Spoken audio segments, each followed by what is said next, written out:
Vamos lá, pessoal, agora dando continuidade ao estudo dos limites de função que é contínua. Nós já vimos a diferença entre função contínua e descontínua e agora vamos então calcular os limites das funções que são contínuas, tudo bem? Vem comigo.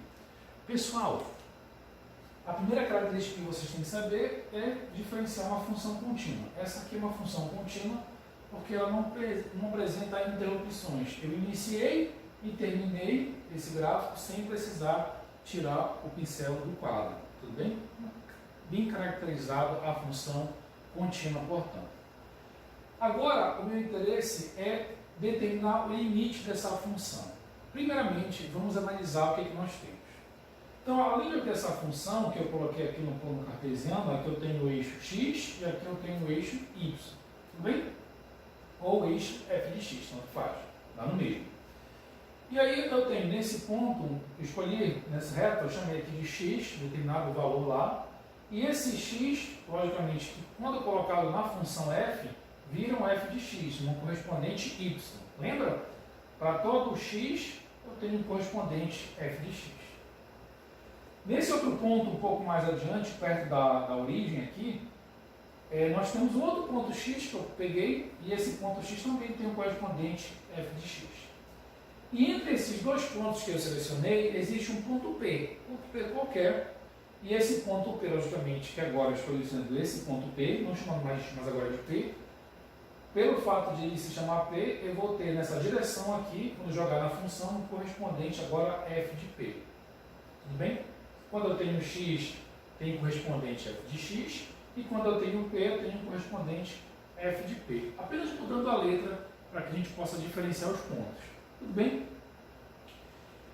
O que seria o limite, sob o ponto de vista gráfico? O limite seria fazer o seguinte, vou desenhar com pincel vermelho. Seria pegar essas duas extremidades aqui de valores e me aproximar de um determinado ponto. No caso, este ponto P, que bem aqui está. Então, eu vou querer pegar esse valor de x e me aproximar desse P. Tanto pela minha direita, quanto pela minha esquerda. Eu quero me aproximar desse valor de ponto P. Para valores maiores, descendo até chegar ao ponto P, ou valores menores que P, indo subindo, crescendo até chegar ao ponto P. A grande sacada está em quanto eu vou me aproximar. Eu estou falando de uma forma mais genérica, eu vou tentar chegar cada vez mais próximo. Mas quanto mais próximo seria isso? A resposta a essa sua pergunta é a seguinte: o quanto você puder chegar mais próximo desse ponto. Só não vale chegar no ponto propriamente dito. É esquisito, né, esse conceito? É um conceito bem diferente. Ora, eu quero me aproximar, mas eu não quero chegar nesse ponto. Eu quero chegar o mais próximo que eu puder, mas eu não quero chegar nesse ponto. Aí vai surgir a seguinte questão. Quando eu me aproximar desse ponto P, quer pela minha esquerda ou quer pela minha direita, isso logicamente vai ter um reflexo no eixo Y, que seria a minha imagem. Lembrando que aqui eu tenho o eixo X, que é meu domínio, e aqui eu tenho o eixo Y, que é a minha imagem. Domínio e imagem da minha função. De novo, o domínio está aqui, tudo isso aqui é o domínio da função, e tudo isso aqui é a imagem. Então, qualquer coisa que eu faça no meu domínio, eu tenho um reflexo sobre a minha imagem. Sim ou não? Confere? Então, olha só.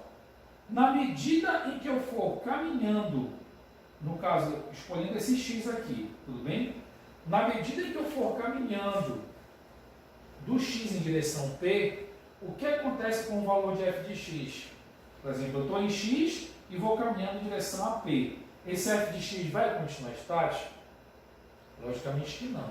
Porque eu acabei de falar que tudo que acontece no domínio tem reflexo sobre a imagem. Então, olha o que vai acontecer. Se eu estiver nesse ponto, se eu estiver escolhendo esse x, eu tenho esse ponto que vai ser a correspondência. Na medida em que eu caminhar com o eixo x, eu caminho um pouco para cá e já estou agora nesse ponto aqui em cima do gráfico e, portanto, terei uma correspondência um pouco mais em cima. Se eu chegar um pouco mais perto, eu vou estar um pouco mais aqui em cima e esse f de x agora vai estar um pouco mais para cima. De tal maneira que, perceba, à medida que eu caminho x, em direção ao P, o que é que acontece com o f de x? O f de x vai se aproximando de f de P. Olha o termo que eu estou utilizando. Vai se aproximando. Nunca estou falando que vai chegar. É sempre se aproximar, chegar perto. Essa é a principal sacada quando a gente está estudando limite. Se aproximar, mas não chegar. Tudo bem? Bom, agora trabalhando com o outro lado, o lado direito, com valores maiores para P, eu quero ir reduzindo esses valores de x até eu chegar em P. E aí o mesmo raciocínio vale para essa parte. Na medida que eu for caminhando com esse f de x na direção de P, vai haver um reflexo dos valores de f de x que aqui estão. Porque se no início ele está aqui, nesse ponto, corresponde aqui, se eu andar, por exemplo, para cá, para metade do caminho, eu pegando uma direção, você vai verificar que essa direção já tem uma altura menor para f de x. Ou seja, na medida em que x caminha em direção a P, a f de x caminha em direção a quem, pessoal? Ao f de P. Então, todos os caminhos levam ao f de P. Tudo bem? Lembrando que eu vou chegar o mais perto aí que você possa imaginar, com valores, com casas decimais aí infinitas. Por exemplo, chegando bem próximo mesmo aqui desse ponto, e aí, o fato de eu chegar próximo desse ponto, vai fazer com que eu chegue a uma conclusão para onde vai convergir esse valor correspondente a essa aproximação que eu tenho aqui no meu domínio. Tudo bem? Então, ó, essa aproximação que aqui eu tenho vai fazer com que eu chegue a uma conclusão para onde vai convergir o valor. Porque, veja, se eu estou convergindo de um lado, num ponto, e passo para o outro lado também, aqui, ó, eu vou convergir por baixo e por cima. Quando eu convergir por baixo e por cima, eu vou meio que encurralar esse ponto. E aí, encurralando ele por cima e por baixo, em limites muito bem próximos, né? Olha lá, limites muito próximos, eu vou então poder chegar a uma conclusão de quanto é esse valor. E aí é o seguinte, nesse caso, como a função ela é contínua, tudo bem? Esse valor que foi encurralado é o próprio f de P, ou seja, é a própria função aplicada no ponto. Por que isso acontece? Porque trata-se de uma função que é contínua. Beleza, professor, entendi essa parte gráfica. E matematicamente, como é que eu posso escrever isso? Tá? Como é que eu posso escrever isso? Olha como é que fica a representação matemática agora. Vai começar a surgir para vocês o conceito de limite, mas sob o ponto de vista matemático. Então isso aqui eu posso escrever assim, ó. Eu posso escrever que tudo isso representa o limite, se escreve lim, LM, de quem? Da função que eu estou tratando, no caso, a f de x. F de x, uma função de x, né? Aqui é x, aqui é y, então é uma função de x. Quando o x está tendendo, olha, essas setinhas significam tendência. Em outras palavras, aproximação. Quando o x está se aproximando de P. Então, eu digo assim, ó, quando o x está se aproximando do ponto P. Tudo bem? Essa setinha também tem um sinônimo de tendência.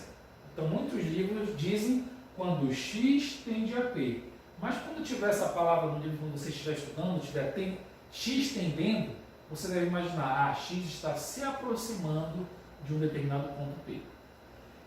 É igual, vai ser igual a um determinado valor que nós temos. No caso, eu vou dizer que é o próprio f de P, que aqui está. Que foi um valor que foi encurralado. Então, matematicamente, nós podemos escrever exatamente essa expressão que aí está. Tudo bem? Então, essa expressão que aqui está representa exatamente esse raciocínio que nós empregamos agora há pouco. Esse raciocínio de aproximar um ponto e ver qual a conclusão que aqui dá. Tudo bem? Então, o limite da função, de novo, o limite desta função, quando o x está tendendo para P, quando x está tendendo para P, quando x está se aproximando de P, é igual à função aplicada no ponto, ou seja, f de P. Tudo bem? Uma característica importante que eu quero que você já observe em relação a essa expressão que aqui está. Olha, aqui embaixo eu tenho x tendendo a P, não é x igual a P, é diferente. X se aproximando de P, e aqui sim eu tenho um sinal de igualdade, significa dizer que quando eu vou me aproximando, eu vou chegando a uma conclusão. E aqui sim eu tenho igualdade. Aqui eu tenho a aproximação, só que essa aproximação é tão perto, mas tão perto, que eu consigo dizer para onde vai convergir aquele valor, e por isso eu posso trabalhar com igualdade.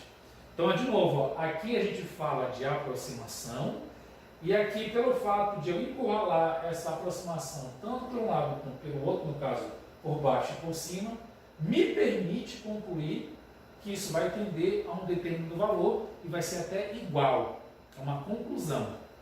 Aqui é uma tendência e aqui eu faço uma conclusão simplesmente por estar encurralando esse ponto. Então, ó, aqui embaixo eu estou tendendo e aqui eu estou igualando, que seria tipo como se fosse a minha conclusão. Olha, quando você chegar bem próximo, você vai começar a enxergar esse valor. Tudo bem? Então, eu comparei na minha aula anterior, eu fiz uma comparação em relação a um número que estava escrito numa folha de papel, e eu ia aproximando essa folha de papel dos senhores, e aí quanto mais eu me aproximava, mais nítido ficava o número que aqui estava. De tal maneira que ia chegar um ponto que vocês iam enxergar e dizer, olha, é esse o valor. É a mesma coisa que está acontecendo aqui. Eu vou me aproximando por aqui e vou me aproximando por aqui. De tal maneira que essa aproximação que eu tenho me permite concluir quanto vai ser esse valor. Simplesmente por uma aproximação, sem precisar chegar num ponto. Tudo bem?